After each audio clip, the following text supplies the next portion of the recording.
ఫిరాయింపు ఎమ్మెల్యేల విచారణ కంటిన్యూ అవుతుంది.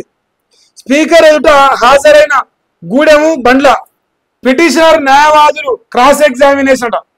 పార్టీ ఫిరాయింపు ఎమ్మెల్యేల అనర్హత పిటిషన్లపై ఇవాళ స్పీకర్ గడ్డం ప్రసాద్ కుమార్ ఛాంబర్లో విచారణ కొనసాగుతుంది. ఈ విచారణకు ఎమ్మెల్యేలు గూడెం మైపాల్ రెడ్డి, బండ్ల కృష్ణమోహన్ రెడ్డి హాజరైండు. ఇద్దరు ఎమ్మెల్యే అడ్వకేట్లను పిటిషనర్స్ తరఫున న్యాయవాదులు క్రాస్ ఎగ్జామినేషన్ చేస్తున్నారు. ఈ నెల 1వ తేదీన గూడెం మైపాల్ రెడ్డి, బండ్ల కృష్ణమోహన్ రెడ్డి, కాళే యాదవ్, ప్రకాష్ గౌడ్లను విచారించాలని నిర్ణయించారు. అయితే యాదవ్కు విచారణ ఎక్కువ సమయం పడడంతో ఆ రోజున అందరి విచారణ సాధ్యం కాలేదు. దాంతో ఇవాళ ఇద్దరు ఎమ్మెల్యేలను విచారిస్తున్నారు. వీరి విచారణ పూర్తయితే మరో నలుగురు ఫిరాయింపు ఎమ్మెల్యేలు ఎదుర్కొంటున్న ఎమ్మెల్యేల విచారణకు సంబంధించి షెడ్యూల్ రిలీజ్ చేసే అవకాశం ఉంది. ఏం లేదా దొంగనా కొడుకుల ముఠా ఉంది 10 మంది.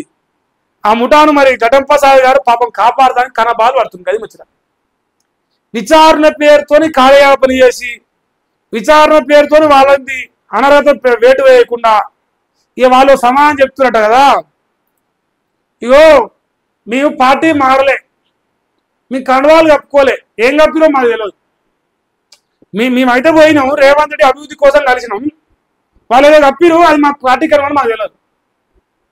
మాకు సోషల్ మీడియా పైన ఇంకోటి సోషల్ మీడియాలో మరి పెద్ద ఎత్తున వీడియోలు వస్తున్నాయి కదా, మరి మీరు పార్టీ మారినట్టు కదంటే అంటే సోషల్ మీడియా అంటే ఏంది, ఫేస్బుక్ అంటే ఏంది, యూట్యూబ్ అంటే ఏంది, ఇన్స్టాగ్రామ్ అంటే ఏంది, అసలు వాట్సాప్ అంటే ఏంది మాకు తెలియదు అని చెప్పేసి ఇంత సిగ్గుమాలిన పనికి మాలిన సిగ్గుమాలిన ముచ్చట్లు చెప్తున్నట్టు నాయలు వీలే సకమయ్యలు సిగిదాపినోళ్ళు గజమండి ముచ్చట్లు చెప్తున్నట్ట. మరి వాళ్ళు ఫిరాయింపుదారులు, ఈ మునగాళ్ళు ఇప్పుడు గెలిచే దమ్ము లేక, ఎవరు కూడా గెలిచే సత్తా లేక, గెలవలేమనే విషయం తెలుసు కాబట్టి ఇక ఆడలేక పాడలేదంటూ మేము పోలే మేము జాయినే కాలే, మీ బీఆర్ఎస్ పార్టీని సిగ్గు లేకుండా చెప్పుకుంటారు ఆ నాయకులు.